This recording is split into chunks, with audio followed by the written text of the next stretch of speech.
कल्पना कीजिए, आप एक कमरे में बैठे हैं। 4 अलग अलग लोग आपके दिमाग में प्रवेश करते हैं। पहला है प्रीचर, जो आपके पुराने विश्वासों का रक्षक है।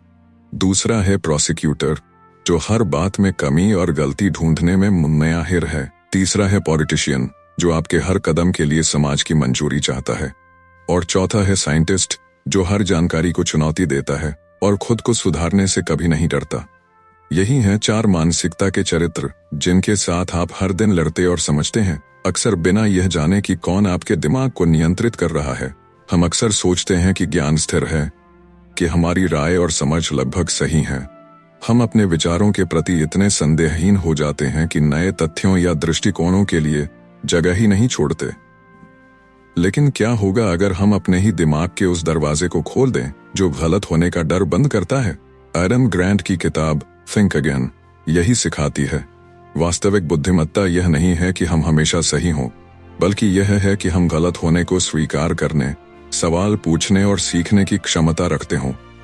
इस किताब में ग्रांट ने विज्ञान, मनोविज्ञान और वास्तविक जीवन की कहानियों के माध्यम से यह दिखाया है कि कैसे हमारे पेशेवर और व्यक्तिगत जीवन में सफलता और नवाचार केवल तब संभव है जब हम अपने खुद के विश्वासों को चुनौती देने से डरना बंद कर दें।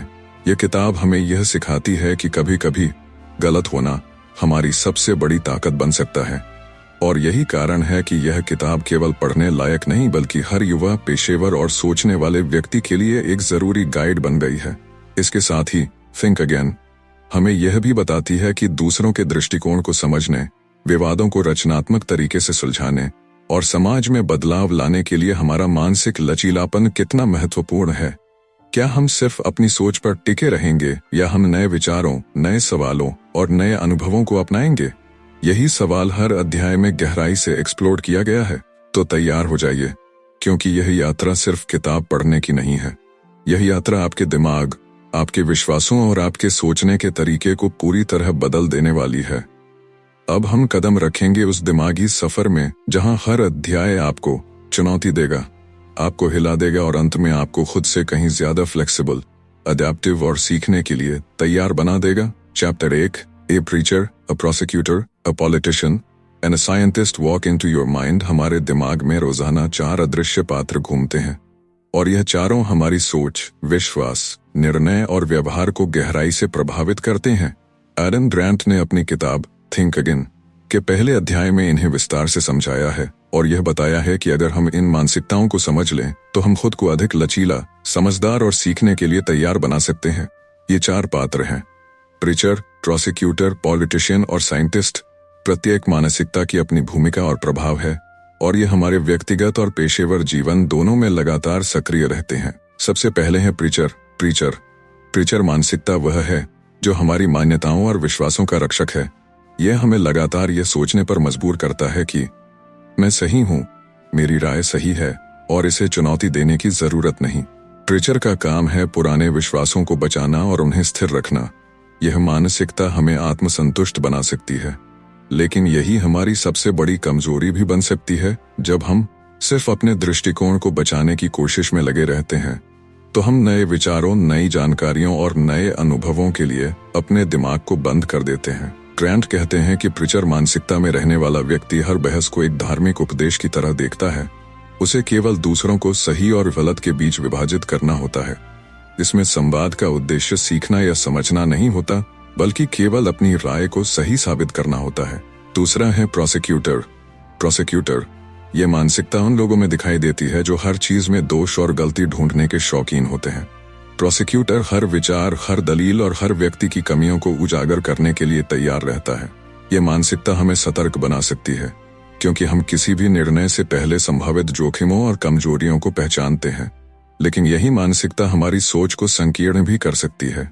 अगर हम हर विचार को गलत साबित करने में ही लगे रहें तो हम नए विचारों को अपनाने या सीखने की प्रक्रिया को रोक देते हैं।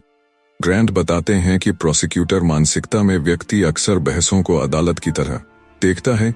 यहाँ उद्देश्य जीतना है, समझना नहीं।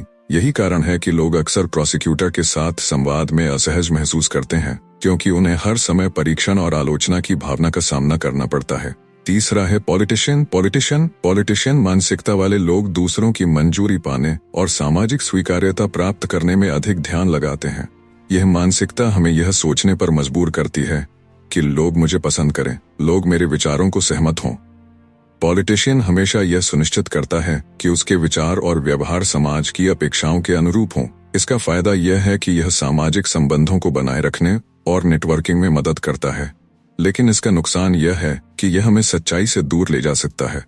अगर हम केवल मंजूरी पाने की चिंता में लगे रहें, तो हम अपने वास्तविक विचारों और सीखने की क्षमता को दबा देते हैं। ग्रैंट बताते हैं कि पॉलिटिशियन मानसिकता में व्यक्ति हर संवाद को राजनीतिक रणनीति की तरह देखता है। यहाँ उद्देश्य जीतना नहीं, बल्कि लोगों को खुश करना और स्वीकृति प्राप्त करना होता है। और अंत में है साइंटिस्ट मानसिकता वह है जो सवाल पूछने, खोजने, सीखने और अपनी समझ को लगातार अपडेट करने में विश्वास रखती है। यह मानसिकता हमें यह सोचने के लिए प्रेरित करती है कि मैं गलत हो सकता हूँ, मैं सुधार सकता हूँ और नई जानकारी मुझे बेहतर बना सकती है। साइंटिस्ट मानसिकता में व्यक्ति अपनी राय को उतना ही महत्व देता है जितना कि नए तथ्यों और अनुभवों को। यह मानसिकता हमें लचीला बनाती है, क्योंकि हम अपने विचारों को चुनौती देने से डरते नहीं।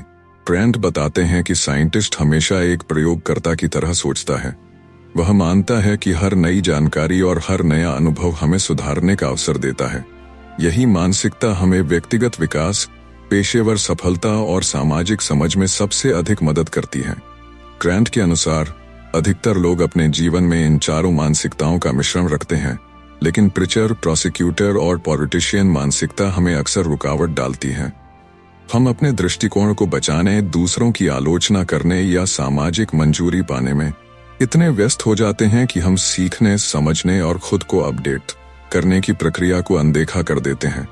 यह हमें सोचने की शक्ति से दूर कर देता है और हमारे निर्णयों को स्थिर, संकीर्ण और कभी-कभी गलत बना देता है। अध्याय में ग्रैंट ने वास्तविक जीवन के उदाहरणों का उपयोग करके दिखाया है कि कैसे लोग इन मानसिकताओं के प्रभाव में अपनी सोच को जड़ बनाते हैं। उदाहरण के तौर पर, कई पेशेवर लोग प्रीचर मानसिकता में फंसकर नए विचारों को अपनाने से डरते हैं, जबकि संगठन में प्रोसिक्यूटर मानसिकता वाले नेता टीम की आलोचना में इतने व्यस्त रहते हैं कि रचनात्मक विचारों को मौका ही नहीं मिलता। वहीं पॉलिटिशियन मानसिकता वाले लोग सामाजिक स्वीकृति के लिए नए सुझावों को दबा देते हैं और केवल वही करते हैं जो दूसरों को पसंद आए। लेकिन वही व्यक्ति या संगठन जो साइंटिस्ट मानसिकता अपनाता है, वह लगातार सीखता है, नए दृष्टिकोणों को अपनाता है और गलतियों से भी लाभ उठाता है। ग्रैंट का मुख्य संदेश स्पष्ट है। अगर हम सिर्फ अपने विश्वासों को बचाने, दूसरों की आलोचना करने या स्वीकृति पाने में लगे रहें, तो हम कभी भी अपने दिमाग को असली तरह से विकसित नहीं कर पाएंगे। वास्तविक बुद्धिमत्ता यह है कि हम खुद को चुनौती दें, नए विचारों को अपनाएं, गलतियों से सीखें और अपनी सोच को हमेशा अपडेट करें। यही मानसिकता हमें व्यक्तिगत, पेशेवर और सामाजिक रूप से अधिक सक्षम बनाती है। इस अध्याय का सार यह है कि हम हर दिन अपने दिमाग में इन 4 पात्रों से प्रभावित होते हैं, लेकिन हमें चुनना है कि कौन सा पात्र हमारी सोच को दिशा देगा। ग्रैंट का सुझाव है कि हमें साइंटिस्ट मानसिकता को विकसित करना चाहिए, क्योंकि यही वह तरीका है जिससे हम अपने विश्वासों को संतुलित कर सकते हैं, दूसरों के दृष्टिकोण को समझ सकते हैं और खुद को लगातार सुधार सकते हैं। जब हम ये सीख लेते हैं कि सही होना हमेशा जरूरी नहीं है, बल्कि सीखना और बदलना सबसे महत्वपूर्ण है, तभी हम अपने दिमाग और जीवन में असली बदलाव ला सकते हैं। अंत में यह अध्याय हमें यह प्रेरणा देता है कि हमारी मानसिकता हमारी सबसे बड़ी ताकत हो सकती है। अगर हम सही मानसिकता चुनें, प्रीचर, प्रोसिक्यूटर और पॉलिटिशियन मानसिकताओं से सतर्क रहते हुए साइंटिस्ट मानसिकता को अपनाना ही हमें स्थिरता, लचीलापन और लगातार सीखने की क्षमता देता है। यही पहला कदम है उस मानसिक यात्रा की ओर जो हमें अपने विश्वासों को चुनौती देने, नई चीजें सीखने और असली बुद्धिमत्ता हासिल करने की राह पर ले जाता है। Chapter 2, the armchair quarterback and the impostor, finding the sweet spot of confidence. हमारे दिमाग में हर दिन 2 शक्तिशाली ताकतें काम करती हैं। एक हमें अधिक आत्मविश्वासी बनने पर मजबूर करती है और दूसरी हमें खुद पर शक करने के लिए। एरन ग्रैंट अपनी किताब थिंक अगेन के दूसरे अध्याय में इन्हीं मानसिकताओं को लेकर बात करते हैं और बताते हैं कि असली बुद्धिमत्ता और प्रभावशीलता तब आती है जब हम सही संतुलन बनाना सीखते हैं। इस अध्याय का नाम है the armchair quarterback and the impostor, और इसमें ग्रांट ने यह समझाया है कि आत्मविश्वास और संदेह के बीच संतुलन कैसे खोजा जाए ताकि हम खुद को सीमाओं में फंसने से बचा सकें और लगातार सीखते रहें। पहली मानसिकता है आर्मचेयर क्वार्टरबैक। यह वह व्यक्ति है जो लगता है कि उसे हर चीज का ज्ञान है, जो हर निर्णय में खुद को सर्वश्रेष्ठ मानता है और जो अपने विचारों पर अंधविश्वास के स्तर तक भरोसा करता है।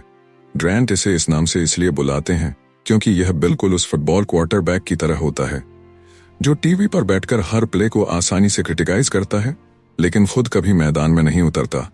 आर्मचेयर क्वार्टरबैक मानसिकता में व्यक्ति हर परिस्थिति में खुद को सही मानता है और नई जानकारियों या आलोचनाओं के लिए जगह नहीं छोड़ता। इसका खतरा यह है कि यह व्यक्ति बहुत जल्दी गलत धारणाओं में फंस सकता है, अपने दृष्टिकोण को चुनौती देने में असफल रहता है और अपने निर्णयों में अडिग हो जाता है। इस मानसिकता के कारण लोग अक्सर सोचते हैं कि उन्हें सब पता है और वे नए विचारों, अनुभवों और सीखने के अवसरों को नजरअंदाज कर देते हैं। इसके विपरीत दूसरी मानसिकता है इम्पोस्टर सिंड्रोम। यह वह मानसिकता है जो हर व्यक्ति को खुद पर शक करने के लिए मजबूर करती है। ग्रांट बताते हैं कि इम्पोस्टर सिंड्रोम में व्यक्ति यह महसूस करता है कि वह अपनी योग्यता से अधिक कार्य कर रहा है, कि वह किसी दिन पकड़ा जाएगा और कि वह वास्तव में सफल नहीं है। यह मानसिकता अक्सर उच्च प्रदर्शन करने वाले लोगों में देखी जाती है। लोग अपनी उपलब्धियों को कम आंकते हैं, हर निर्णय पर खुद को दोषी मानते हैं और लगातार यह चिंता करते हैं कि उनके पास पर्याप्त ज्ञान या क्षमता नहीं है। इम्पोस्टर सिंड्रोम की वजह से व्यक्ति कई अवसरों को गंवा देता है क्योंकि वह जोखिम लेने, नई चीजें सीखने या अपने विचार व्यक्त करने से डरता है। ग्रांट इस अध्याय में बताते हैं कि सफलता का असली राज इन दोनों मानसिकताओं के बीच का संतुलन है। अगर आर्मचेयर क्वार्टरबैक अत्यधिक सक्रिय है तो हम जड़ हो जाते हैं और सीखने की क्षमता खो देते हैं। अगर इम्पोस्टर सिंड्रोम अधिक सक्रिय है तो हम डर और असुरक्षा में फंस जाते हैं और अपने पूर्ण क्षमता तक नहीं पहुंच पाते। वास्तविक बुद्धिमत्ता तब आती है जब हम अपने आत्मविश्वास और संदेह के बीच स्वीट स्पॉट ढूंढ लेते हैं। एक ऐसा संतुलन जहां हम खुद पर भरोसा रखते हैं लेकिन अपनी गलतियों और सीमाओं को स्वीकार करने के लिए भी तैयार रहते हैं। ग्रांट इस संतुलन को विकसित करने के लिए कई रणनीतियां बताते हैं। पहली रणनीति है क्यूरियोसिटी ओवर करेक्टनेस। इसका अर्थ है कि हमें यह सोचने की आदत डालनी चाहिए कि हमेशा सही होना जरूरी नहीं है, बल्कि नए सवाल पूछना और सीखने की प्रक्रिया में रहना अधिक महत्वपूर्ण है। जब हम सही होने के बजाय सीखने की मानसिकता अपनाते हैं तो आर्मचेयर क्वार्टरबैक के प्रभाव को कम किया जा सकता है और इम्पोस्टर सिंड्रोम का डर भी नियंत्रित किया जा सकता है। दूसरी रणनीति है एक्टिवली सीकिंग फीडबैक। ग्रांट बताते हैं कि जो लोग अपनी सीमाओं और गलतियों को स्वीकार करते हैं और अपने साथियों या विशेषज्ञों से प्रतिक्रिया मांगते हैं, वे लंबे समय में अधिक सफल और मानसिक रूप से लचीले होते हैं। फीडबैक हमें हमारी कमजोरियों को पहचानने और सुधारने में मदद करता है और यह इम्पोस्टर सिंड्रोम को उपयोगी रूप में बदल सकता है। यह हमें भयभीत नहीं करता बल्कि सीखने की प्रेरणा देता है। तीसरी रणनीति है rethinking confidence as a skill not a trait. Grant बताते हैं कि आत्मविश्वास केवल जन्मजात गुण नहीं है बल्कि इसे विकसित किया जा सकता है। इसका मतलब है कि हम अभ्यास, अनुभव और सीखने के माध्यम से अपने आत्मविश्वास को संतुलित कर सकते हैं। अगर हम इसे एक स्थिर गुण मानेंगे तो आर्मचेयर क्वार्टरबैक की तरह हम अडिग हो जाएंगे, लेकिन अगर हम इसे एक स्किल के रूप में देखें तो हम इसे बदल सकते हैं, सुधार सकते हैं और नई परिस्थितियों में लचीलापन दिखा सकते हैं। अध्याय में ग्रांट कई वास्तविक जीवन के उदाहरण भी देते हैं। उन्होंने दिखाया कि कैसे कुछ उच्च प्रदर्शन करने वाले पेशेवरों ने इम्पोस्टर सिंड्रोम को अपनाकर अपने कौशल को लगातार सुधारने के लिए प्रेरणा बनाई और कैसे आर्मचेयर क्वार्टरबैक की मानसिकता वाले लोग अक्सर अपनी गलतियों और नए विचारों को स्वीकार करने में विफल रहते हैं। उदाहरण के तौर पर कुछ वैज्ञानिक और उद्यमी अपने शुरुआती करियर में अत्यधिक आत्मविश्वासी थे, लेकिन उन्होंने सीखने और बदलाव की मानसिकता अपनाकर अपने दृष्टिकोण को लगातार अपडेट किया। वहीं कुछ लोग अत्यधिक संदेह के शिकार थे, लेकिन उन्होंने छोटे छोटे सफल अनुभवों और सही फीडबैक के माध्यम से अपने आत्मविश्वास का संतुलन पाया। ग्रांट ये भी बताते हैं कि स्वीट स्पॉट ऑफ कॉन्फिडेंस केवल व्यक्तिगत जीवन में ही नहीं बल्कि पेशेवर और सामाजिक जीवन में भी बेहद महत्वपूर्ण है। अगर हम अपने दृष्टिकोण पर अडिग रहेंगे तो टीम में रचनात्मकता और नवाचार बाधित होंगे। अगर हम अत्यधिक संदेह में फंसेंगे तो नेतृत्व और निर्णय क्षमता कमजोर हो जाएगी। इसलिए वास्तविक सफलता और मानसिक लचीलापन तब आता है जब हम आर्मचेयर क्वार्टरबैक और इम्पोस्टर दोनों मानसिकताओं के प्रभाव को समझें और उन्हें नियंत्रित करें। अध्याय का मुख्य संदेश यह है कि आत्मविश्वास और संदेह केवल विरोधी शक्तियां नहीं हैं, बल्कि ये हमारे सीखने और विकास का हिस्सा हैं। हमें उन्हें पहचानना, स्वीकार करना और संतुलित करना सीखना चाहिए। ग्रैंट का यह अध्याय हमें यह प्रेरणा देता है कि हम न तो अंधविश्वास में जकड़े रहें और न ही भय और संदेह में। असली बुद्धिमत्ता वह है जो हमें सही संतुलन बनाए रखने में मदद करे, जहां हम आत्मविश्वासी हों लेकिन सीखने और बदलने के लिए हमेशा तैयार रहें। इस अध्याय को पढ़ने के बाद पाठक समझते हैं कि सही आत्मविश्वास केवल अपने ज्ञान पर भरोसा नहीं करता, बल्कि अपनी सीमाओं को स्वीकार करने और लगातार सीखने की क्षमता में भी निहित है। यही वह मेंटल स्वीट स्पॉट है जो जीवन में सफलता, विकास और लचीलापन सुनिश्चित करता है। Chapter 3, the Joy of being wrong, the thrill of not believing everything you think. हमारी सोच अक्सर हमें यह विश्वास दिलाती है कि हम जो मानते हैं वही सच है और जो हम जानते हैं वही पूरी तरह सही है। लेकिन एडम ग्रांट अपनी किताब थिंक अगेन के 3 अध्याय में इस मान्यता को चुनौती देते हैं और बताते हैं कि असली शक्ति और बुद्धिमत्ता तब आती है जब हम यह स्वीकार करते हैं कि हम गलत हो सकते हैं। इस अध्याय का नाम है the Joy of being wrong और यह हमें दिखाता है कि गलत होना केवल कमजोरी नहीं है, बल्कि सीखने, बढ़ने और नवाचार करने का सबसे शक्तिशाली साधन है। ग्रैंट बताते हैं कि हमारे दिमाग की एक प्राकृतिक प्रवृत्ति होती है, कॉन्फर्मेशन बायस। यह वह मानसिक झुकाव है जो हमें केवल उन्हीं जानकारियों पर ध्यान केंद्रित करने के लिए प्रेरित करता है जो हमारे पूर्वानुमानों और विश्वासों को सही साबित करती हैं। इसके परिणाम स्वरूप हम अपनी गलतियों को पहचानने में विफल रहते हैं और पुराने दृष्टिकोणों में जकड़े रहते हैं। लेकिन अगर हम इस बायस को पहचान लें और गलत होने के अनुभव को अपनाने की क्षमता विकसित करें, तो हम अपने सोचने के तरीके को पूरी तरह बदल सकते हैं। गलत होना हमें हमारे ज्ञान की सीमाओं को समझने और नई जानकारी को अपनाने का अवसर देता है। इस अध्याय में ग्रांट ने बताया है कि गलत होने की खुशी क्यों महत्वपूर्ण है। जब हम अपने विश्वासों, राय या निर्णयों को चुनौती देते हैं और उन्हें सुधारने के लिए तैयार रहते हैं, तो हमारे दिमाग में एक तरह का मानसिक लचीलापन विकसित होता है। यह मानसिक लचीलापन हमें किसी भी नई परिस्थिति में तेजी से अनुकूल होने और बेहतर निर्णय लेने में मदद करता है। ग्रांट इसे एक खेल के रूप में बताते हैं। जैसे कोई खिलाड़ी हर गलती को सीखने के अवसर के रूप में देखता है, वैसे ही हमें भी हर गलत धारणाओं और अनुभवों को सीखने के अवसर के रूप में अपनाना चाहिए। एक मुख्य उदाहरण ग्रांट ने वैज्ञानिक और उद्यमी जीवन से दिया है। उन्होंने दिखाया कि जब वैज्ञानिक अपने प्रयोगों में गलती स्वीकार करते हैं और अपनी हाइपोथेसिस को चुनौती देते हैं, तो वे अधिक सटीक और प्रभावशाली परिणाम प्राप्त करते हैं। इसी तरह उद्यमी जो अपने प्रारंभिक निर्णयों की गलतियों को पहचानते हैं और अपनी रणनीतियों को बदलने के लिए तैयार रहते हैं, वे अक्सर अपने व्यवसाय में अधिक सफलता हासिल करते हैं। इस तरह गलत होना केवल असफलता का प्रतीक नहीं है, बल्कि यह सुधार और विकास का सबसे महत्वपूर्ण उपकरण बन जाता है। ग्रांट बताते हैं कि हमारे दिमाग में ईगो और गलत होने का डर भी एक बड़ी बाधा है। हम अक्सर यह सोचते हैं कि अगर हमने गलती स्वीकार कर दी तो लोग हमें कमजोर समझेंगे या हमारी प्रतिष्ठा पर असर पड़ेगा। लेकिन असली बुद्धिमत्ता यह है कि हम यह समझें कि गलतियों को स्वीकार करना और उन्हें सुधारने के लिए तैयार रहना असली ताकत है। जो लोग अपनी गलतियों को स्वीकार कर लेते हैं और उन्हें सीखने के अवसर के रूप में देखते हैं, वे मानसिक रूप से अधिक लचीले, सामाजिक रूप से प्रभावशाली और पेशेवर रूप से सफल होते हैं। अध्याय में ग्रांट ने साइंटिफिक ह्यूमिलिटी की अवधारणा पर भी जोर दिया है। इसका मतलब है कि हम अपने ज्ञान और राय के प्रति नम्र रहें और यह माने कि हम हमेशा सही नहीं हो सकते। साइंटिफिक ह्यूमिलिटी हमें यह सिखाती है कि गलतियों को छिपाने की बजाय उन्हें स्वीकार करना और उनके माध्यम से सीखना चाहिए। यह दृष्टिकोण केवल व्यक्तिगत विकास में मदद नहीं करता, बल्कि टीम और संगठन में सहयोग, नवाचार और सामूहिक बुद्धिमत्ता को भी बढ़ाता है। ग्रांट बताते हैं कि गलत होना हमें सवाल पूछने की कला भी सिखाता है। जब हम अपनी धारणाओं को चुनौती देते हैं और यह स्वीकार करते हैं कि हम हमेशा सही नहीं हैं, तो हम दूसरों के दृष्टिकोण को अधिक खुले मन से सुनते हैं। यह मानसिक लचीलापन बहस और संवाद को रचनात्मक बनाता है। उदाहरण के लिए, एक टीम मीटिंग में अगर हम अपनी राय को स्थिर मानने की बजाय सवाल पूछने और विचारों को चुनौती देने के दृष्टिकोण से शामिल हों, तो हम बेहतर समाधान और अधिक नवाचार प्राप्त कर सकते हैं। एक और महत्वपूर्ण बिंदु ग्रांट ने उठाया है कि गलत होना केवल व्यक्तिगत नहीं, बल्कि सामाजिक रूप से भी लाभकारी है।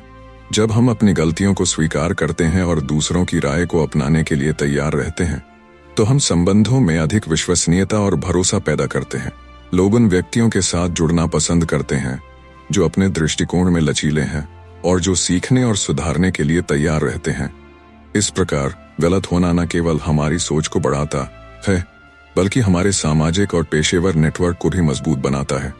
ग्रांट ने यह भी बताया कि हमारे दिमाग में अक्सर आई वॉज राइट और आई वॉज रॉन्ग के बीच का तनाव होता है। हम चाहते हैं कि लोग हमें सही माने और हमारी राय को सम्मान दें, लेकिन वास्तविक जीवन में हम हमेशा सही नहीं हो सकते। चैप्टर 3 का सबसे बड़ा संदेश यही है कि इस तनाव को स्वीकार करना और गलतियों से सीखना असली मानसिक स्वतंत्रता और विकास की कुंजी है।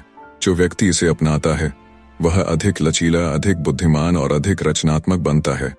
अंत में ग्रांट पाठकों को यह प्रेरणा देते हैं कि गलत होना असफलता नहीं बल्कि अवसर है। हर गलती हमें अपने ज्ञान को चुनौती देने, अपने दृष्टिकोण को सुधारने और नई जानकारी को अपनाने का अवसर देती है। जब हम अपने विचारों और विश्वासों को प्रश्नों के सामने खोलते हैं, तब ही हम असली सोचने की क्षमता को विकसित कर सकते हैं।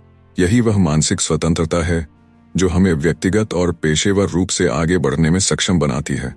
इस अध्याय के माध्यम से पाठक समझते हैं कि गलत होने की खुशी केवल एक अवधारणा नहीं बल्कि एक जीवन शैली है। यह जीवन शैली हमें अधिक लचीला बनाती है, हमें बेहतर सवाल पूछना सिखाती है और हमें सीखने और बढ़ने के लिए हमेशा तैयार रखती है।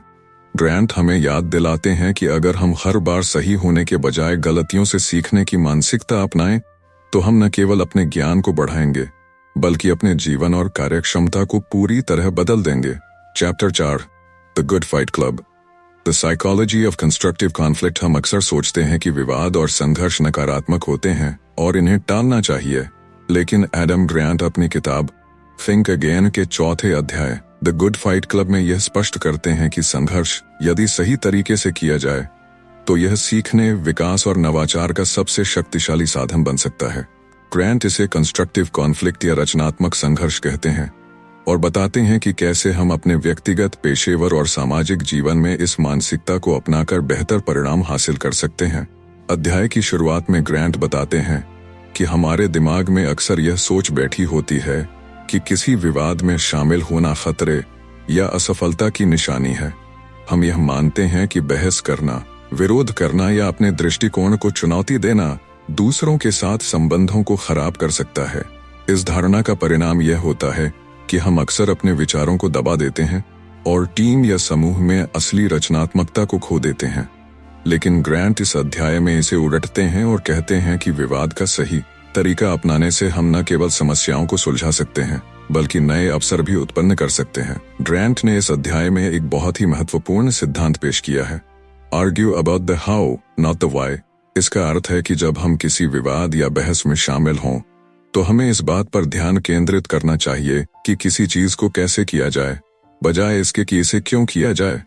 अक्सर लोग बहस में इसलिए फंस जाते हैं क्योंकि वे अपने विश्वासों की रक्षा करने में लगे रहते हैं और दूसरों के दृष्टिकोण को स्वीकार नहीं करते। वाई पर बहस करने से विवाद व्यक्तिगत और भावनात्मक बन जाता है, जबकि हाउ पर बहस करने से हम समस्या का समाधान खोजने पर ध्यान केंद्रित कर सकते हैं। ग्रांट उदाहरणों के माध्यम से दिखाते हैं कि कैसे टीमों ने इस दृष्टिकोण को अपनाकर बेहतर परिणाम और नवाचार प्राप्त किए। अध्याय में ग्रांट यह भी बताते हैं कि कंस्ट्रक्टिव कॉन्फ्लिक्ट का एक मुख्य लाभ यह है कि यह हमारी सोच को चुनौती देता है। जब हम केवल अपने दृष्टिकोण में जकड़े रहते हैं तो हम नए विचारों और संभावनाओं को अनदेखा कर देते हैं। लेकिन यदि हम रचनात्मक संघर्ष के माध्यम से अपनी राय को दूसरों के विचारों के सामने रखते हैं तो हम अपनी धारणाओं को सुधार सकते हैं और नई जानकारी को अपनाने के लिए तैयार हो सकते हैं। ग्रांट इसे मानसिक लचीलापन और सीखने की मानसिकता से जोड़ते हैं। जो लोग अपने विचारों को चुनौती देने और दूसरों की राय को अपनाने के लिए तैयार रहते हैं, वे लंबे समय में अधिक सफल, लचीले और रचनात्मक होते हैं। एक और महत्वपूर्ण पहलू जो ग्रांट उठाते हैं वह है टीम डायनामिक्स में रचनात्मक संघर्ष। वे बताते हैं कि अक्सर टीमों में लोग विवाद से बचते हैं क्योंकि उन्हें लगता है कि इससे व्यक्तिगत संबंध बिगड़ सकते हैं। लेकिन जो टीमें सक्रिय रूप से कंस्ट्रक्टिव कॉन्फ्लिक्ट को प्रोत्साहित करती हैं, वे अधिक नवाचारी और उत्पादक होती हैं। उदाहरण के लिए, कुछ कंपनियों ने मीटिंग्स में विशेष रूप से यह नियम रखा कि सभी सदस्य अपनी राय खुले तौर पर व्यक्त करें और हाउ पर बहस करें। इसका परिणाम यह हुआ कि नए समाधान जल्दी सामने आए टीम के सदस्यों के बीच विश्वास बढ़ा और संगठनात्मक निर्णय अधिक प्रभावशाली हुए। ग्रैंट यह भी बताते हैं कि कॉन्फ्लिक्ट को व्यक्तिगत न बनाना अत्यंत जरूरी है। अक्सर लोग बहस को व्यक्तिगत समझ लेते हैं और इसका असर उनके रिश्तों पर पड़ता है। लेकिन जब हम बहस को केवल विचारों और प्रक्रियाओं तक सीमित रखते हैं, तब हम व्यक्तिगत आघात से बच सकते हैं और अधिक रचनात्मक चर्चा कर सकते हैं। ग्रैंट इसे डिसएग्री विदाउट बीइंग डिसएग्रीएबल कहकर संक्षेपित करते हैं। इसका अर्थ है कि हम अपने दृष्टिकोण को चुनौती दें, लेकिन दूसरों का सम्मान और संबंध बनाए रखें। अध्याय में ग्रैंट कई वास्तविक जीवन के उदाहरण भी देते हैं। उन्होंने दिखाया कि कुछ सबसे सफल वैज्ञानिक और उद्यमी अपने सफल निर्णयों में कंस्ट्रक्टिव कॉन्फ्लिक्ट का उपयोग करते हैं। वे अपने टीम के सदस्यों के दृष्टिकोण को खुले मन से सुनते हैं, अपने विचारों को चुनौती देने के लिए तैयार रहते हैं और विवाद को समाधान खोजने के अवसर के रूप में अपनाते हैं। इसी तरह कुछ संगठन जो बहस और रचनात्मक संघर्ष को प्रोत्साहित करते हैं, वे अधिक नवाचारी और तेजी से विकसित होते हैं। ग्रैंट बताते हैं कि संघर्ष और विवाद को सकारात्मक रूप में अपनाने की कला किसी भी पेशेवर या व्यक्तिगत जीवन के लिए जरूरी है। अध्याय में एक और महत्वपूर्ण बिंदु यह है कि कंस्ट्रक्टिव कॉन्फ्लिक्ट का अभ्यास व्यक्तिगत विकास में मदद करता है। जब हम अपने दृष्टिकोण को चुनौती देने और बहस करने के लिए तैयार रहते हैं, तो हमारी आलोचनात्मक सोच, समस्या सुलझाने की क्षमता और मानसिक लचीलापन बढ़ता है। ग्रैंट इसे मानसिक व्यायाम के समान मानते हैं। जैसे हम शारीरिक व्यायाम से शरीर को मजबूत बनाते हैं, वैसे ही रचनात्मक संघर्ष से हमारे दिमाग और सोचने की क्षमता मजबूत होती है। अंत में ग्रैंट पाठकों को यह प्रेरणा देते हैं कि सफलता और नवाचार केवल सही होने में नहीं, बल्कि बहस करने और अपने विचारों को चुनौती देने में निहित है। द गुड फाइट क्लब का असली संदेश यही है कि संघर्ष और विवाद से डरने की बजाय हमें इसे अपनाना चाहिए, सीखने और बढ़ने के अवसर के रूप में देखना चाहिए। जब हम अपने दृष्टिकोण को चुनौती देने और दूसरों के विचारों को सुनने के लिए तैयार रहते हैं, तभी हम असली लचीलापन, बुद्धिमत्ता और रचनात्मकता प्राप्त कर सकते हैं। इस अध्याय से पाठक समझते हैं कि विवाद और संघर्ष नकारात्मक नहीं है, बल्कि सीखने और विकास का एक अवसर।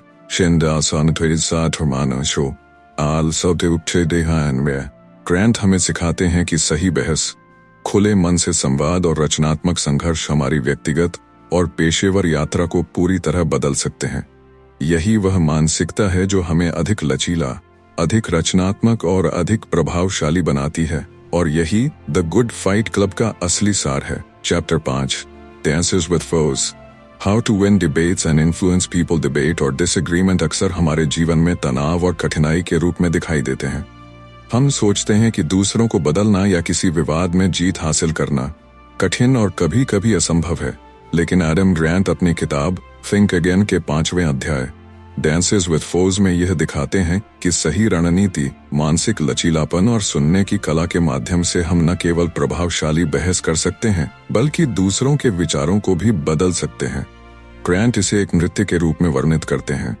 जैसे दो नर्तक मिलकर ताल और लय में कदम मिलाते हैं, वैसे ही बहस और संवाद में भी हमें लचीलापन, समझ और सामंजस्य बनाए रखना होता है। अध्याय की शुरुआत ग्रैंट इस बात से करते हैं कि लोग अक्सर बहस को जीतने या दूसरों को दबाने की दृष्टि से देखते हैं। इस दृष्टिकोण का परिणाम यह होता है कि बहस व्यक्तिगत बन जाती है, भावनाएं ऊंची हो जाती हैं और कोई भी वास्तविक समझ या सीख नहीं होती। ग्रैंट इसे एडवर्सेरियल माइंडसेट कहते हैं। जब हम केवल जीतने की कोशिश करते हैं, तो हम दूसरे व्यक्ति को सुनने या उनके दृष्टिकोण को समझने का प्रयास नहीं करते। यही कारण है कि बहस अक्सर विफल हो जाती है और रिश्ते खराब हो जाते हैं। ग्रैंट बताते हैं कि इन्फ्लुएंस और परसुएशन का असली रहस्य केवल सही होने में नहीं है, बल्कि दूसरों की मानसिकता को समझने और उनके दृष्टिकोण को स्वीकारने की क्षमता में है। वह कहते हैं कि हमें यह समझना चाहिए कि कोई भी व्यक्ति तुरंत अपने दृष्टिकोण को नहीं बदलता। बदलाव धीरे धीरे, छोटे छोटे कदमों और सही तरीके से प्रस्तुत की गई जानकारी के माध्यम से आता है। यही कारण है कि बहस को एक नृत्य की तरह समझना महत्वपूर्ण है। हमें अपने कदमों और शब्दों को संतुलित करना होता है, ताकि दोनों पक्ष सुरक्षित महसूस करें और संवाद खुला रहे। इस अध्याय में ग्रैंट ने एम्पैथेटिक लिसनिंग यानी सहानुभूतिपूर्ण सुनने की कला पर जोर दिया है। जब हम केवल अपनी राय पर ध्यान केंद्रित करते हैं और दूसरों को सुनते ही नहीं, तो हम बहस में असफल होते हैं। लेकिन अगर हम सच में यह सुनने की कोशिश करें कि दूसरा व्यक्ति क्या कह रहा है, क्यों वह ऐसा सोचता है और उसके पीछे क्या भावनाएं या अनुभव है, तो हम उनकी मानसिक बाधाओं को समझ सकते हैं और संवाद में अधिक प्रभाव डाल सकते हैं। एम्पैथेटिक लिसनिंग से हम विरोधियों के साथ संबंध बनाए रखते हैं और उन्हें खुलकर सोचने के लिए प्रेरित कर सकते हैं। ग्रांट यह भी बताते हैं कि स्वयं की लचीलापन और ह्यूमिलिटी बहस में जीतने की कुंजी है। यदि हम यह मान लें कि हम हमेशा सही हैं, तो हम आर्मचेयर क्वार्टरबैक मानसिकता में फंस जाते हैं और कोई भी संवाद प्रभावशाली नहीं होता। लेकिन अगर हम यह स्वीकार करें कि हम गलत हो सकते हैं, कि हमारी समझ सीमित है, तो हम एक ऐसी स्थिति में पहुंचते हैं जहां हम दूसरों के विचारों को अपनाने और नए दृष्टिकोण सीखने के लिए तैयार रहते हैं। यही दृष्टिकोण हमें दूसरों को प्रभावित करने और बहस में सफल होने में मदद करता है। अध्याय में ग्रांट ने कई वास्तविक जीवन के उदाहरण दिए हैं। उन्होंने दिखाया कि कैसे नेता, शिक्षक और व्यवसायी दूसरों के दृष्टिकोण को समझकर और सहानुभूतिपूर्ण दृष्टिकोण अपनाकर अपने संदेश को प्रभावी ढंग से प्रस्तुत करते हैं। उदाहरण के तौर पर एक नेता जिसने विरोधियों की चिंताओं को पहले समझा, उनके साथ संवाद किया और फिर अपने प्रस्ताव को साझा किया, वह केवल अपने दृष्टिकोण को थोपने की कोशिश करने वाले नेता से अधिक प्रभावशाली साबित हुआ। इसी तरह उद्यमियों ने अपने निवेशकों और टीम के सदस्यों को समझने के लिए छोटे सवाल पूछे और उनके दृष्टिकोण को सम्मान दिया, जिससे उन्होंने अपने विचारों को स्वीकार करने में सफलता पाई। ग्रांट यह भी बताते हैं कि बहस में स्मॉल विन्स का महत्व है। कोई भी व्यक्ति तुरंत अपने दृष्टिकोण को पूरी तरह से बदलने के लिए तैयार नहीं होता। इसलिए छोटे छोटे कदमों, छोटे छोटे समझौतों और धीरे धीरे परिवर्तन की प्रक्रिया को अपनाना जरूरी है। जैसे नृत्य में एक कदम एक समय में लिया जाता है, वैसे ही बहस और परसुएशन में भी परिवर्तन धीरे धीरे आता है। यह दृष्टिकोण हमें धैर्य, लचीलापन और रणनीति विकसित करता है। अध्याय का एक और महत्वपूर्ण बिंदु है कि इमोशंस और रीजनिंग को संतुलित करना जरूरी है। ग्रांट कहते हैं कि केवल तर्क और आंकड़े प्रस्तुत करने से लोग अपने दृष्टिकोण नहीं बदलते, उन्हें भावनात्मक रूप से भी जुड़ना चाहिए। सहानुभूति, समझ और सही संवाद के माध्यम से हम दूसरों के मानसिक और भावनात्मक बाधाओं को कम कर सकते हैं और उन्हें खुले मन से विचार करने के लिए प्रेरित कर सकते हैं। अंत में ग्रांट पाठकों को यह प्रेरणा देते हैं कि डिबेट्स और डिसएग्रीमेंट्स को डर या संघर्ष की बजाय सीखने और सुधारने के अवसर के रूप में अपनाएं। टेंसेस विद फोर्स का असली संदेश यही है कि बहस केवल जीतने के लिए नहीं होती, बल्कि समझने, सीखने और प्रभाव डालने के लिए होती है। जब हम दूसरों की मानसिकता को समझते हैं, सहानुभूतिपूर्ण सुनते हैं, छोटे बदलाव अपनाते हैं और अपने दृष्टिकोण को लचीले ढंग से प्रस्तुत करते हैं, तभी हम अपने संदेश में असर डाल सकते हैं और दूसरों को प्रभावित कर सकते हैं। इस अध्याय के माध्यम से पाठक सीखते हैं कि सफल परसुएजन केवल शब्दों में नहीं, बल्कि सुनने, समझने और सही तरीके से संवाद करने में निहित है। ग्रांट का यह अध्याय न केवल बहस करने का तरीका सिखाता है, बल्कि यह हमें मानसिक लचीलापन, भावनात्मक बुद्धिमत्ता और नेतृत्व कौशल भी विकसित करने में मदद करता है। यही वह कला है जो हमें अपने विरोधियों के साथ नृत्य करने और बहस में प्रभावशाली बनने की क्षमता देती है। Chapter 6, bad blood on the diamond, diminishing prejudice by destabilising stereotypes. हमारे दिमाग में अक्सर छुपी रहती हैं पूर्वाग्रह और स्टेरियोटाइप, जो न केवल हमारे दृष्टिकोण को प्रभावित करते हैं, बल्कि हमारे व्यवहार और निर्णयों को भी सीमित कर देते हैं। एडम ग्रांट अपनी किताब थिंक अगेन के 6ठे अध्याय bad blood on the diamond में इस जटिल समस्या को सामने लाते हैं और दिखाते हैं कि कैसे हम अपने पूर्वाग्रहों और स्टेरियोटाइप्स को चुनौती देकर अधिक लचीले, समझदार और न्यायसंगत सोच विकसित कर सकते हैं। ग्रांट इसे केवल व्यक्तिगत मानसिकता की समस्या नहीं मानते, बल्कि इसे सामाजिक और सांस्कृतिक संरचना के संदर्भ में भी देखते हैं, जिससे यह स्पष्ट होता है कि बदलाव व्यक्तिगत, पेशेवर और सामूहिक स्तर पर होना चाहिए। अध्याय की शुरुआत ग्रांट यह बताकर करते हैं कि स्टेरियोटाइप और प्रेजुडिस अक्सर हमारे अनुभव और सामाजिक परिप्रेक्ष्य से निर्मित होते हैं। जब हम किसी समूह, पेशे, जाति या समुदाय के बारे में पूर्वाग्रह रखते हैं, तो हम उन्हें केवल अपनी मानसिक धारणाओं के हिसाब से देखना शुरू कर देते हैं। यह धारणा हमारे निर्णयों, बातचीत और सामाजिक संबंधों को प्रभावित करती है। ग्रांट इसे एक मेटाफोरिकल उदाहरण के माध्यम से बताते हैं। उन्होंने बेसबॉल के मैदान का उदाहरण दिया, जहां खिलाड़ियों और विरोधियों के बीच तनाव और विरोधियों के बीच तनाव और पूर्वाग्रह अक्सर खेल के परिणाम और टीम डायनामिक्स को प्रभावित करते हैं। ग्रांट के अनुसार स्टेरियोटाइप केवल दूसरों को गलत ढंग से आंकने का माध्यम नहीं है, बल्कि यह हमारे मानसिक लचीलापन और सीखने की क्षमता को भी बाधित करता है। जब हम किसी समूह या व्यक्ति के बारे में पूर्व निर्धारित धारणाओं को सच मान लेते हैं, तो हम नई जानकारी को स्वीकार करने या उनके दृष्टिकोण को समझने के लिए तैयार नहीं रहते। ये मानसिक रिजिडिटी हमें व्यक्तिगत और सामाजिक रूप से सीमित कर देती है। इसी कारण ग्रांट बताते हैं कि स्टेरियोटाइप्स को डिस्टेबलाइज करना, यानी उन्हें चुनौती देना और बदलना, हमारी सोच और समाज के लिए बेहद जरूरी है। अध्याय में ग्रांट ने कॉन्टैक्ट हाइपोथेसिस की अवधारणा प्रस्तुत की है।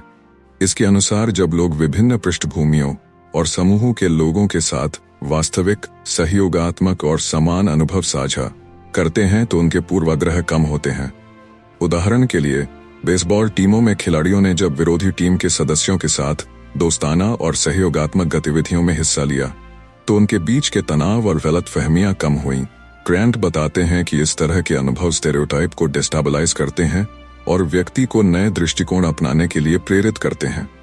ग्रांट इस अध्याय में यह भी बताते हैं कि साझा लक्ष्य और सहयोग पूर्वाग्रह को कम करने का एक शक्तिशाली तरीका है। जब विभिन्न समूहों के लोग किसी सामान्य उद्देश्य के लिए मिलकर काम करते हैं, तो उन्हें यह महसूस होता है कि उनकी अलग अलग पृष्ठभूमियां किसी बाधा का कारण नहीं है, बल्कि विविधता एक शक्ति है। उदाहरण के लिए, एक संगठन में जब अलग अलग जाति और संस्कृति के कर्मचारियों को एक चुनौतीपूर्ण परियोजना पर साथ काम करने के लिए कहा गया, तो पहले जो मिसअंडरस्टैंडिंग्स और बायसेस थे, वे धीरे धीरे कम हो गए और टीम ने अधिक सहयोग और नवाचार दिखाया। ग्रांट इसे दिखाते हैं कि पूर्वाग्रह केवल जागरूक प्रयास और सही संरचना के माध्यम से ही कम किए जा सकते हैं। अध्याय में ग्रांट यह भी बताते हैं कि स्टोरी टेलिंग और नैरेटिव शिफ्ट स्टेरियोटाइप को चुनौती देने का एक और प्रभावशाली माध्यम है। जब हम लोगों को उनकी अलग अलग पृष्ठभूमियों और अनुभवों के माध्यम से समझते हैं और अपने दृष्टिकोण को बदलने के लिए कहानियों का उपयोग करते हैं, तो हमारे मानसिक मॉडल धीरे धीरे लचीले हो जाते हैं। उदाहरण के लिए, एक खिलाड़ी जिसने हमेशा विरोधी टीम के खिलाड़ियों को केवल प्रतिद्वंदी के रूप में देखा था, जब उसने उनकी व्यक्तिगत कहानी सुनी, उनके संघर्ष और उपलब्धियों को समझा, तो उसकी पूर्वाग्रहपूर्ण सोच बदल गई। ग्रांट बताते हैं कि यह परिवर्तन केवल भावनात्मक नहीं, बल्कि वास्तविक व्यवहार और निर्णय में दिखाई देता है। ग्रांट यह भी बताते हैं कि स्टेरियोटाइप और प्रेजुडिस को बदलने के लिए सेल्फ रिफ्लेक्शन और क्रिटिकल थिंकिंग महत्वपूर्ण है। जब हम अपनी धारणाओं, विश्वासों और व्यवहारों पर सवाल उठाते हैं, तो हम अपने पूर्वाग्रहों को पहचान सकते हैं। इसके लिए हमें यह स्वीकार करना होगा कि हमारा दृष्टिकोण हमेशा सही नहीं होता और दूसरों के अनुभव और दृष्टिकोण भी महत्वपूर्ण होते हैं।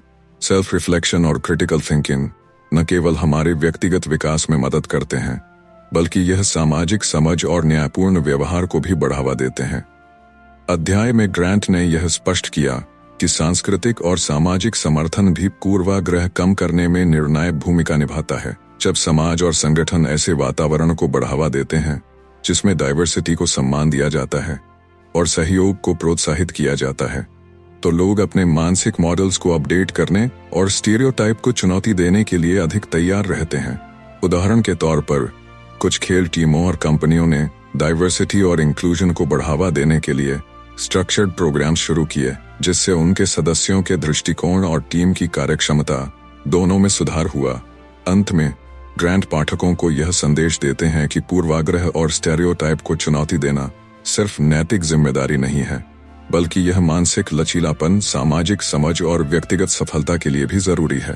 That blood on the diamond यह दिखाता है कि जब हम स्टेरियोटाइप को डिस्टेबलाइज करते हैं, अपने दृष्टिकोण को क्वेश्चन करते हैं और दूसरों के अनुभवों को समझने की कोशिश करते हैं, तब हम न केवल अपने दिमाग को लचीला बनाते हैं, बल्कि समाज और संगठनों में भी सकारात्मक बदलाव ला सकते हैं।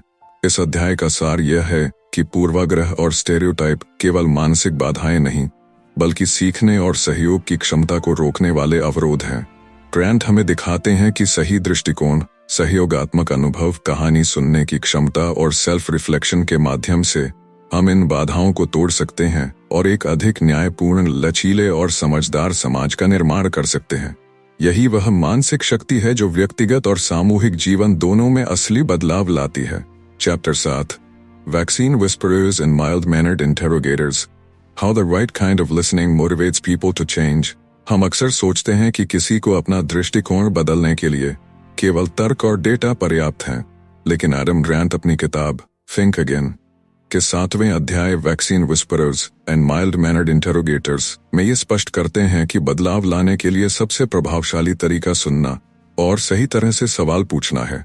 ग्रांट इस अध्याय में यह दिखाते हैं कि कैसे सहानुभूतिपूर्ण सुनना, समझना और सही सवालों के माध्यम से लोगों को उनके दृष्टिकोण पर पुनर्विचार करने के लिए प्रेरित किया जा सकता है। अध्याय की शुरुआत ग्रांट ने एक उदाहरण के साथ की है। वैक्सीन के प्रति संदेह रखने वाले लोग अक्सर लोग सोचते हैं कि केवल वैज्ञानिक डेटा और तथ्य प्रस्तुत करना उन्हें वैक्सीन लेने के लिए प्रेरित करेगा। लेकिन वास्तविकता यह है कि जब लोग डिफेंसिव या आलोचनात्मक महसूस करते हैं तो वे अपने दृष्टिकोण बदलने के लिए तैयार नहीं होते।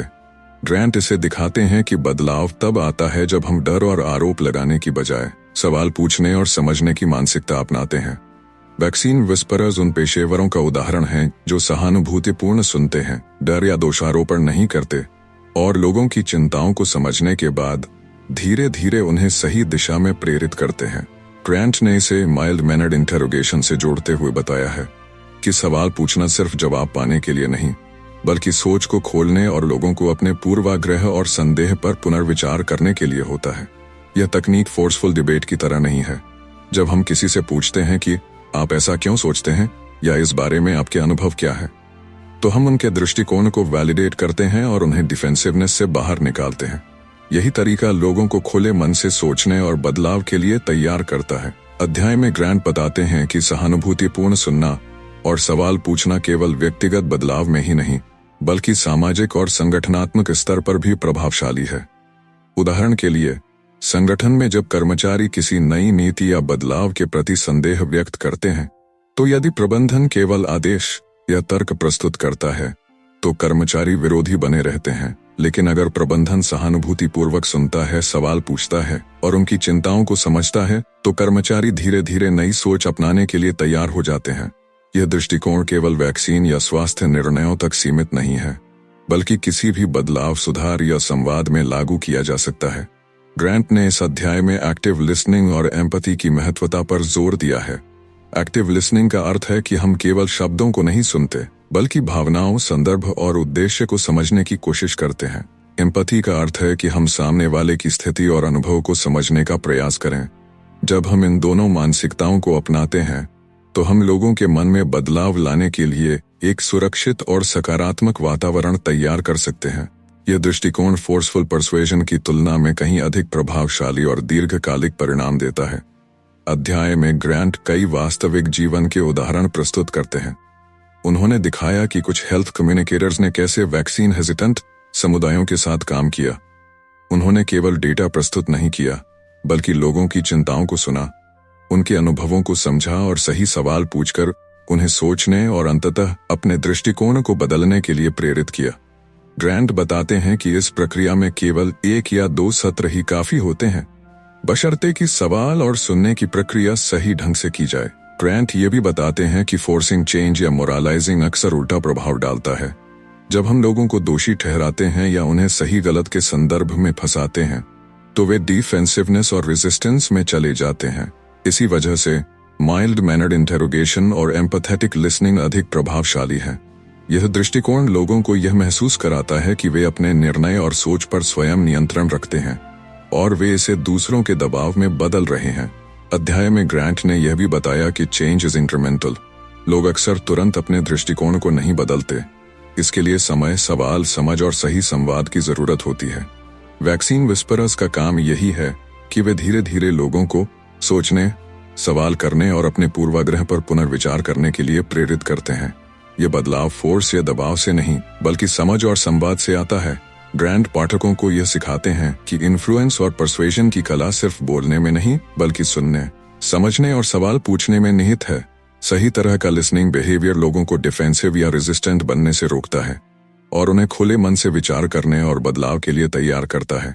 यह दृष्टिकोण केवल स्वास्थ्य निर्णयों तक ही सीमित नहीं, बल्कि शिक्षा, नेतृत्व, टीम कार्य और किसी भी सामाजिक बातचीत में लागू किया जा सकता है। अंत में ग्रांट पाठकों को यह प्रेरणा देते हैं कि सुनने और समझने की कला ही वह उपकरण है जो हमें दूसरों को प्रभावी ढंग से गाइड करने और उनके दृष्टिकोण में सकारात्मक बदलाव लाने में सक्षम बनाता है। चैप्टर 7 का मुख्य संदेश यही है कि बदलाव सिर्फ तर्क या आदेश से नहीं आता, बल्कि एम्पैथिक लिसनिंग, सही सवाल पूछने और इंक्रीमेंटल गाइडेंस से आता है।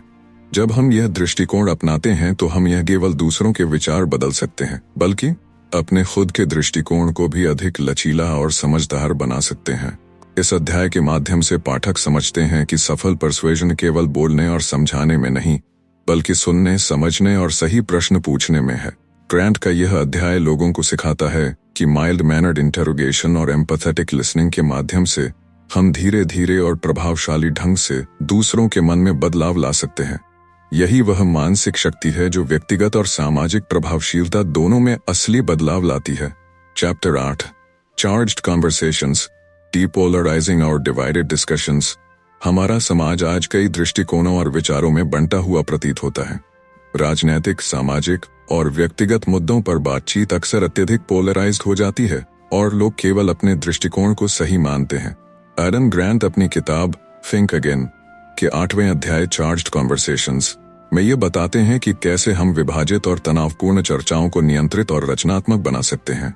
ग्रांट का संदेश स्पष्ट है, विभाजन और कट्टरता केवल संवाद को प्रभावित नहीं करते, बल्कि हमारी सोच, निर्णय और संबंधों को भी सीमित करते हैं। अध्याय की शुरुआत ग्रांट इस तथ्य से करते हैं कि लोग अक्सर एक्सट्रीम पोजीशंस पर टिके रहते हैं। जब हम अपने दृष्टिकोण के साथ अत्यधिक जुड़ जाते हैं तो हम दूसरों के विचारों को सुनने या समझने की बजाय उन्हें खारिज कर देते हैं। ये पोलराइजेशन केवल व्यक्तिगत मानसिकता का परिणाम नहीं है, बल्कि सामाजिक, सांस्कृतिक और डिजिटल वातावरण के कारण भी बढ़ता है। सोशल मीडिया और एको चेम्बर्स में लोग केवल उन्हीं विचारों को सुनते हैं जो उनके दृष्टिकोण से मेल खाते हैं, जिससे उनके दृष्टिकोण और अधिक कठोर और अधिक हो जाते हैं। ग्रांट इसे साइकोलॉजिकल पोलराइजेशन कहते हैं। ग्रांट बताते हैं कि डीपोलराइजिंग कॉन्वर्सेशंस की कुंजी है सहानुभूतिपूर्ण संवाद और क्यूरियोसिटी ड्रिवन क्वेश्चनिंग। जब हम केवल दूसरों को गलत साबित करने की बजाय उनके दृष्टिकोण को समझने का प्रयास करते हैं, तो हम संवाद को तनावपूर्ण से रचनात्मक दिशा में बदल सकते हैं।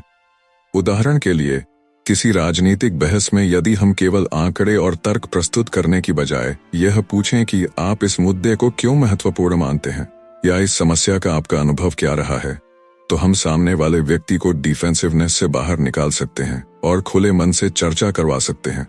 अध्याय में ग्रांट ने आइडेंटिटी एंड बिलीफ एंटेंगलमेंट पर भी जोर दिया है। अक्सर लोग अपने विश्वासों और विचारों को अपनी पहचान से जोड़ लेते हैं।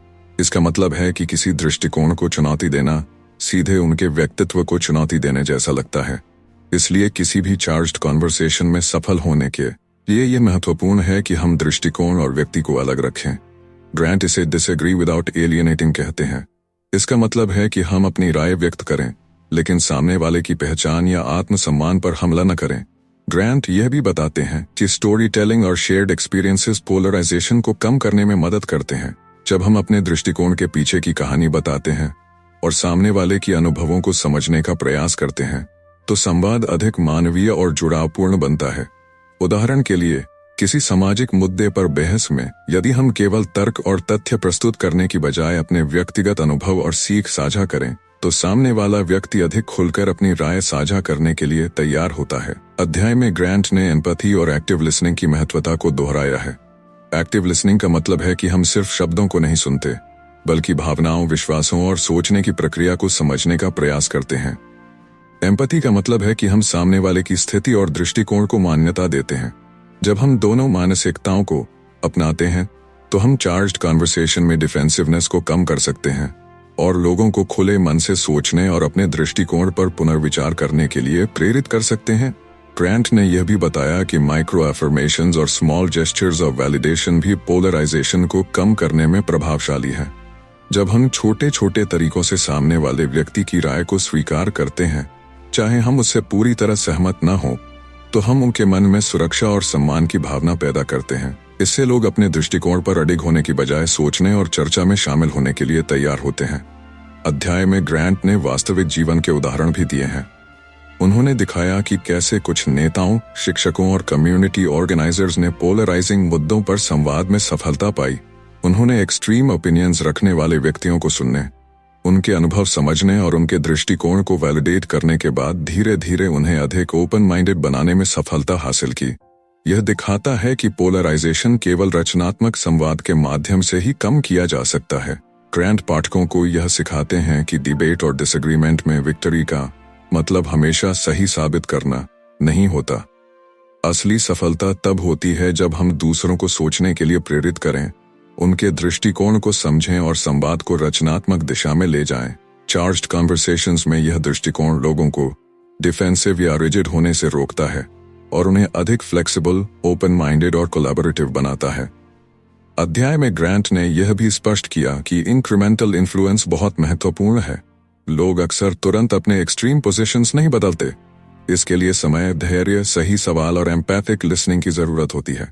जैसे वैक्सीन हेजिटेंट लोगों के दृष्टिकोण को धीरे धीरे बदला जा सकता है, वैसे ही पोलराइजिंग डिस्कशंस में भी बदलाव स्टेप बाय स्टेप आता है। यह दृष्टिकोण लंबी अवधि में अधिक स्थायी और प्रभावशाली होता है। अंत में ग्रांट पाठकों को यह प्रेरणा देते हैं कि चार्ज्ड कॉन्वर्सेशंस को डर, क्रोध या कट्टरता के बजाय सीखने, समझने और संबंध बनाने के अवसर के रूप में अपनाएं। डिपोलराइजिंग डिस्कशंस की कला केवल व्यक्तिगत बातचीत में ही नहीं बल्कि सामाजिक, संगठनात्मक और सार्वजनिक जीवन में भी बदलाव ला सकती है। जब हम empathy, active listening, story telling और इंक्रीमेंटल इन्फ्लुएंस को अपनाते हैं, तब हम विभाजन को कम कर सकते हैं, विश्वास और समझ बढ़ा सकते हैं और लोगों को खुले मन से सोचने और सीखने के लिए प्रेरित कर सकते हैं। इस अध्याय का सार यह है कि डिवाइडेड डिस्कशंस को डिपोलराइज करना केवल संवाद की कला नहीं बल्कि मानसिक लचीलापन, सामाजिक समझ और नेतृत्व क्षमता का हिस्सा है। ग्रांट हमें दिखाते हैं कि सही दृष्टिकोण, सहानुभूतिपूर्ण सुनना और सवाल पूछने की मानसिकता अपनाकर हम समाज और व्यक्तिगत जीवन में सकारात्मक बदलाव ला सकते हैं। यही वह मानसिक शक्ति है जो विभाजित विचारों को जोड़ने और रचनात्मक संवाद बनाने में असली प्रभाव डालती है।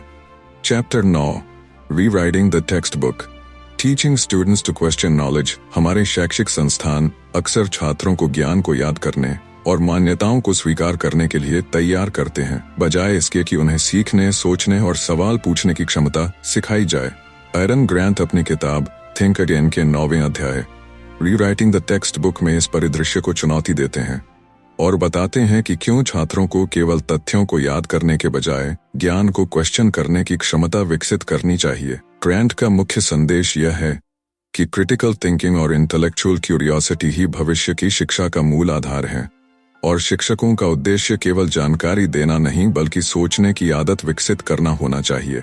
अध्याय की शुरुआत ग्रांट इस विचार से करते हैं कि पारंपरिक शिक्षा में अक्सर स्टूडेंट्स को राइट आंसर्स सिखाए जाते हैं और टीचर्स का उद्देश्य यह होता है कि छात्रों को सिलेबस और परीक्षा के अनुरूप नॉलेज इंटरनलाइज हो।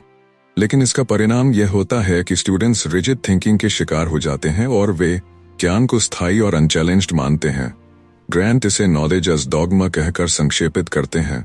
जब छात्र केवल तथ्यों को सीखते हैं और उन्हें क्वेश्चन नहीं करते, तो उनकी इंटेलेक्चुअल फ्लेक्सिबिलिटी सीमित हो जाती है और वे नए दृष्टिकोण या जानकारी को अपनाने के लिए तैयार नहीं रहते। ग्रांट बताते हैं कि छात्रों में रीथिंकिंग और क्वेश्चनिंग स्किल्स विकसित करना क्यों जरूरी है। दुनिया लगातार बदल रही है। नई तकनीक, शोध और सामाजिक बदलाव लगातार ज्ञान और मान्यताओं को चैलेंज कर रहे हैं। ऐसे में जो छात्र केवल याद करने और स्वीकार करने की आदत में हैं, वे अपने समय और परिस्थितियों के अनुसार खुद को अनुकूल नहीं बना पाते। वहीं जो छात्र क्रिटिकल थिंकिंग और क्वेश्चनिंग अडॉप्ट करते हैं, वे किसी भी परिस्थिति में अधिक अडेप्टेबल, इनोवेटिव और इफेक्टिव साबित होते हैं। ग्रांट इसे शिक्षा का भविष्य बताते हैं, जहां नॉलेज स्टैटिक नहीं बल्कि इवॉल्विंग और इंटरैक्टिव हो। अध्याय में ग्रांट ने यह स्पष्ट किया कि शिक्षक और शिक्षक छात्र संवाद इस प्रक्रिया में महत्वपूर्ण भूमिका निभाते हैं। केवल लेक्चर और टेक्स्ट बुक पढ़ाने से स्टूडेंट्स में क्वेश्चनिंग माइंडसेट विकसित नहीं होता। इसके लिए interactive teaching methods, open ended questions, debates और कोलैबोरेटिव लर्निंग की जरूरत होती है। उदाहरण के लिए, यदि शिक्षक छात्रों से केवल यह पूछें कि इस सिद्धांत के मुख्य बिंदु क्या है, तो छात्र केवल मेमोराइज करेंगे। लेकिन यदि शिक्षक पूछें कि क्या आप इस सिद्धांत को चुनौती देंगे, क्या आप कोई उदाहरण ला सकते हैं जो इसे कॉन्ट्राडिक्ट करता हो, तो छात्र सोचने और क्वेश्चन करने के लिए प्रेरित होंगे। ग्रांट ये भी बताते हैं कि फियर ऑफ बीइंग रॉन्ग अक्सर छात्रों को सवाल पूछने या नॉलेज चैलेंज करने से रोकता है। पारंपरिक शिक्षा में गलत होने का स्टिग्मा होता है और छात्र गलती करने या अपनी समझ को क्वेश्चन करने से डरते हैं। ग्रांट इसे चुनौती देते हैं और सुझाते हैं कि क्लासरूम्स में ऐसी कल्चर विकसित करनी चाहिए जहां गलतियों को सीखने का अवसर माना जाए यह अप्रोच स्टूडेंट्स को एनकरेज करती है कि वे एक्सपेरिमेंटेशन करें, हाइपोथेसिस बनाएं और अपनी सोच को लगातार रिफाइन करें। अध्याय में ग्रांट ने कई उदाहरण दिए हैं कि कैसे टीचर्स और स्कूल्स ने रीथिंकिंग कल्चर को अडॉप्ट किया। कुछ स्कूलों में स्टूडेंट्स को केवल करेक्ट आंसर्स के लिए स्कोर नहीं किया जाता, बल्कि उनकी रीजनिंग, क्वेश्चनिंग और क्रिटिकल एनालिसिस को महत्व दिया जाता है। ऐसे क्लासरूम्स में स्टूडेंट्स अधिक कॉन्फिडेंट, क्यूरियस और इंटेलेक्चुअली आजाद बनते हैं। ग्रांट बताते हैं कि यह अप्रोच न केवल एकेडमिक्स में सुधार लाता है, बल्कि लाइफ लॉन्ग लर्निंग और अडेप्टिव थिंकिंग की फाउंडेशन भी तैयार करता है। एक और महत्वपूर्ण पहलू जो ग्रांट उठाते हैं वह है कोलैबोरेटिव लर्निंग और पीयर डिस्कशंस। जब स्टूडेंट्स को ग्रुप में सोचने और डिबेट करने के लिए कहा जाता है तो वे केवल अपनी सोच पर नहीं टिकते, बल्कि दूसरों के पर्सपेक्टिव्स को भी समझते हैं। यह प्रक्रिया नॉलेज को स्थायी बनाने और क्वेश्चनिंग स्किल्स को विकसित करने में मदद करती है। ग्रांट इसे सोशल रीथिंकिंग कहते हैं, जहां स्टूडेंट्स केवल इंडिविजुअल रीजनिंग नहीं, बल्कि सामाजिक इंटरैक्शन के माध्यम से भी सोच को चैलेंज और रिफाइन करते हैं। ग्रांट यह भी बताते हैं कि टेक्स्ट बुक्स और करिकुलम को स्टैटिक न मानकर इवॉल्विंग रिसोर्सेज की तरह देखें। जब स्टूडेंट्स को यह सिखाया जाता है कि नॉलेज हमेशा फिक्स्ड नहीं है और इसे अपडेट, चैलेंज और क्वेश्चन किया जा सकता है, तो उनकी क्यूरियोसिटी और लर्निंग मोटिवेशन बढ़ती है। उदाहरण के लिए, इतिहास, विज्ञान और लिटरेचर की किताबों में केवल फैक्ट्स और डेट्स नहीं, बल्कि क्रिटिकल क्वेश्चंस, डिबेट्स और अल्टरनेटिव पर्सपेक्टिव शामिल किए जाएं, तो स्टूडेंट्स इंटेलेक्चुअल फ्लेक्सिबिलिटी डेवलप करते हैं। अंत में ग्रांट पाठकों को यह प्रेरणा देते हैं कि एजुकेशन का असली उद्देश्य नॉलेज की एक्यूमुलेशन से अधिक स्टूडेंट्स की थिंकिंग स्किल्स और क्यूरियोसिटी को बढ़ाना होना चाहिए।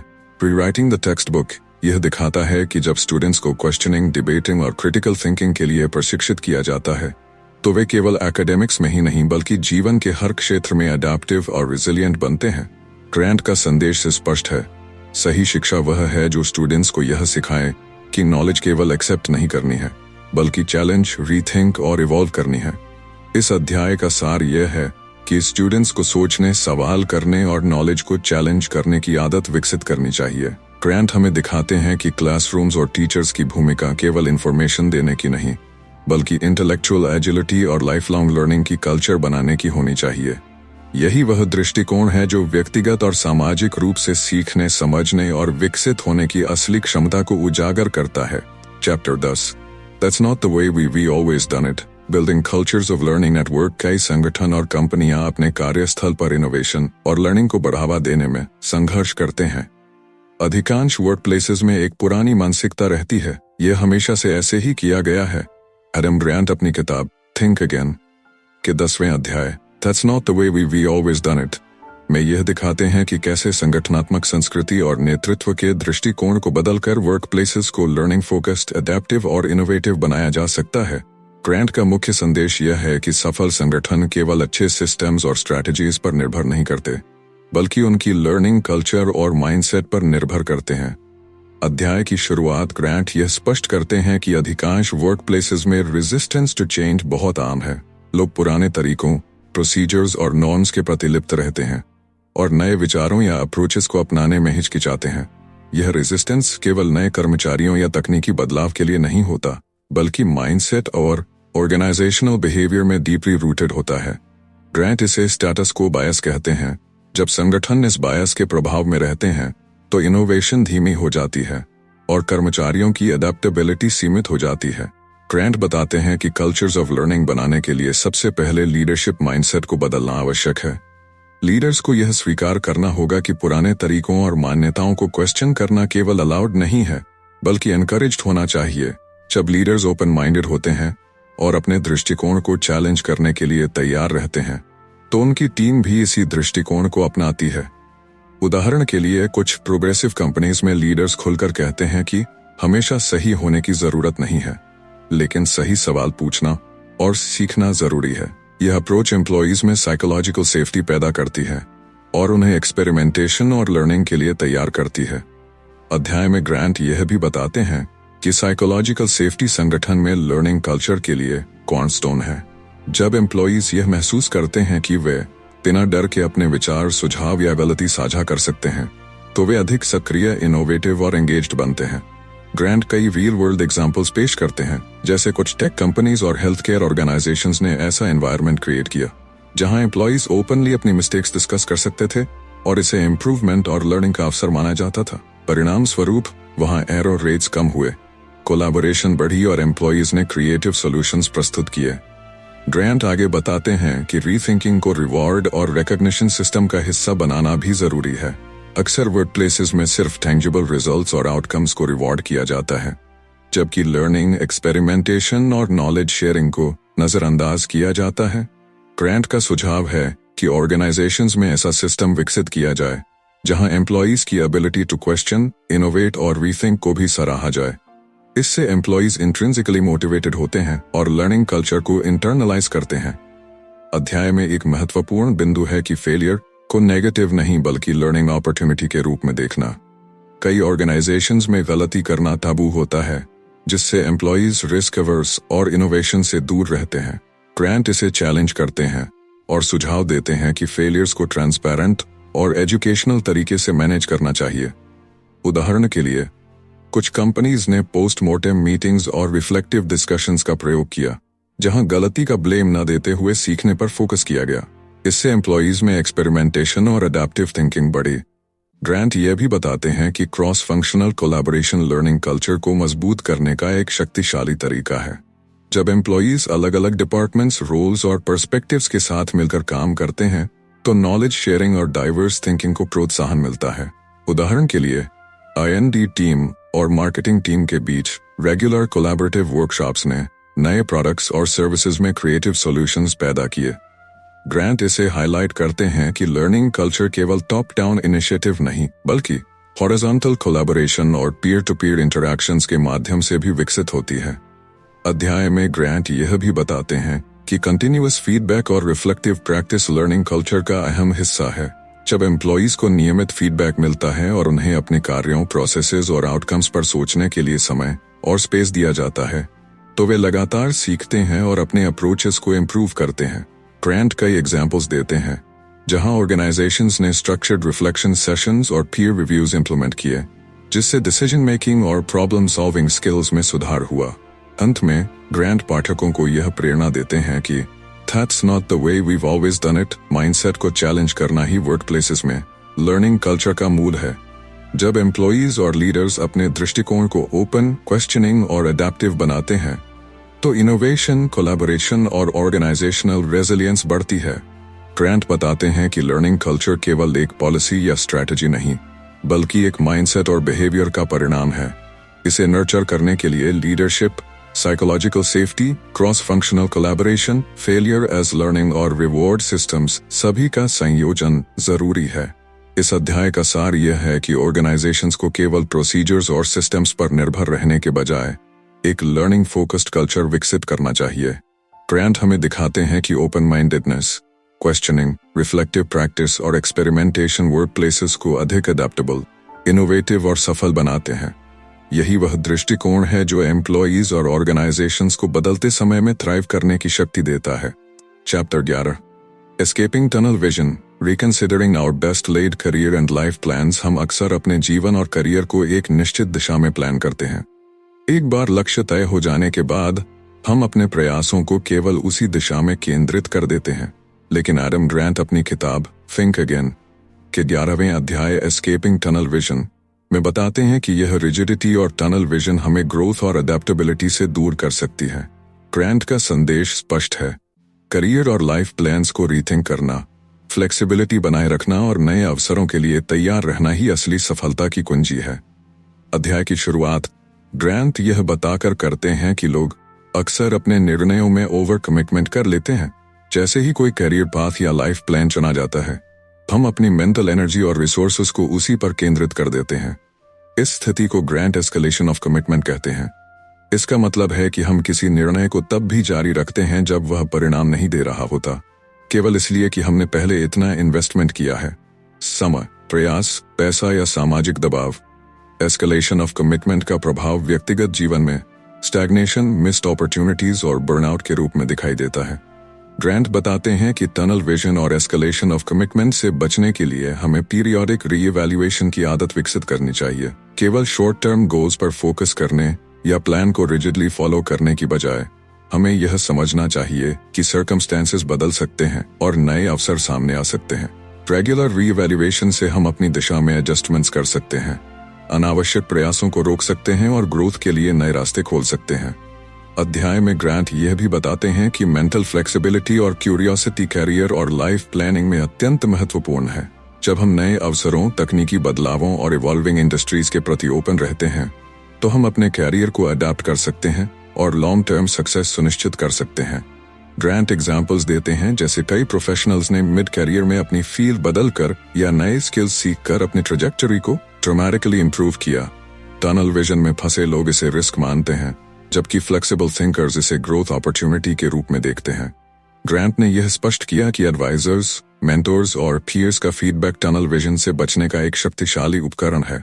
अक्सर हम अपनी सोच में इतने अब्सॉर्ब्ड हो जाते हैं कि अपने निर्णयों को चैलेंज करने या रीथिंक करने की कैपेसिटी खो देते हैं। मेंटोर्स और पीयर्स हमें बाहरी पर्सपेक्टिव और रियलिटी चेक देते हैं। उदाहरण के लिए, एक एम्प्लॉई जो प्रमोशन और ट्रेडिशनल करियर पाथ के पीछे पक्का फोकस कर रहा था, अपने मेंटोर के सुझाव से ऑल्टरनेटिव अपॉर्चुनिटीज एक्सप्लोर करने लगा और अपने कैरियर में इनोवेटिव रोल हासिल किया। यह दिखाता है कि बाहरी फीडबैक टनल विजन को तोड़ने में मदद करता है।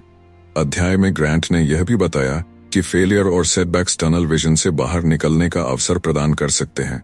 जब हम अपने योजनाओं में फेलियर फेस करते हैं तो हमारे पास रिकंसिडर और रीथिंक करने का मौका आता है।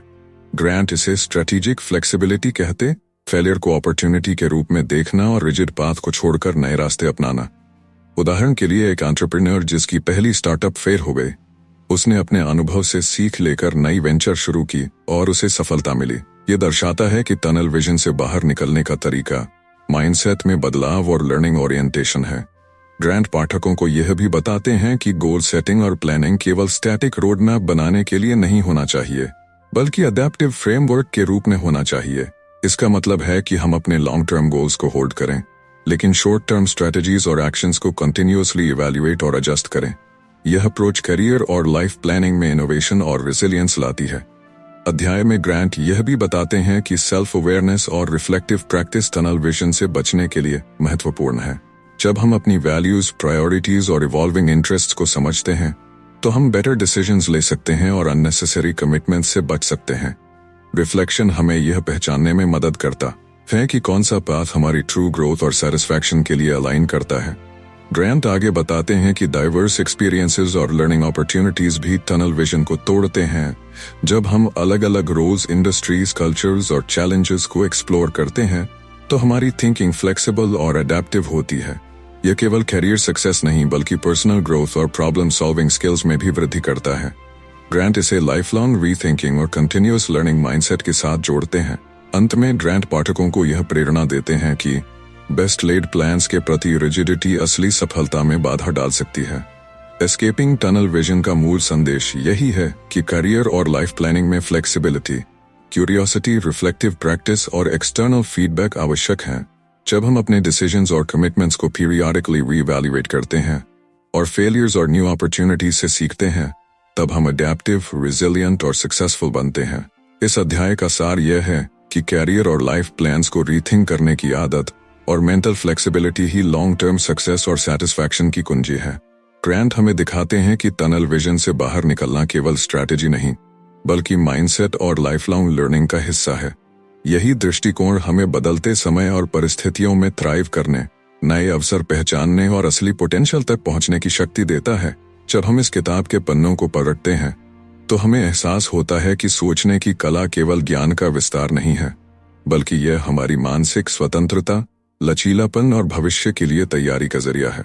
एरन ग्रांट ने हमें दिखाया कि हमारे दिमाग में 4 तरह की मानसिकता रहती हैं: प्रीचर, प्रोसिक्यूटर, पॉलिटिशियन और साइंटिस्ट। इनमें से केवल साइंटिस्ट माइंडसेट ही हमें सिखाता है कि हर विचार, हर मान्यता और हर निर्णय को चुनौती देने की क्षमता जरूरी है। यह किताब हमें याद दिलाती है कि जीवन में स्थायी सफलता और संतोष वही लोग पाते हैं जो अपने दृष्टिकोण को रीथिंक करने, गलतियों से सीखने और दूसरों के अनुभवों को समझने की आदत विकसित करते हैं। थिंक अगेन हमें यह भी दिखाती है कि सही तरह की बहस और संवाद केवल दूसरों को जीतने या अपनी राय थोपने के लिए नहीं होती।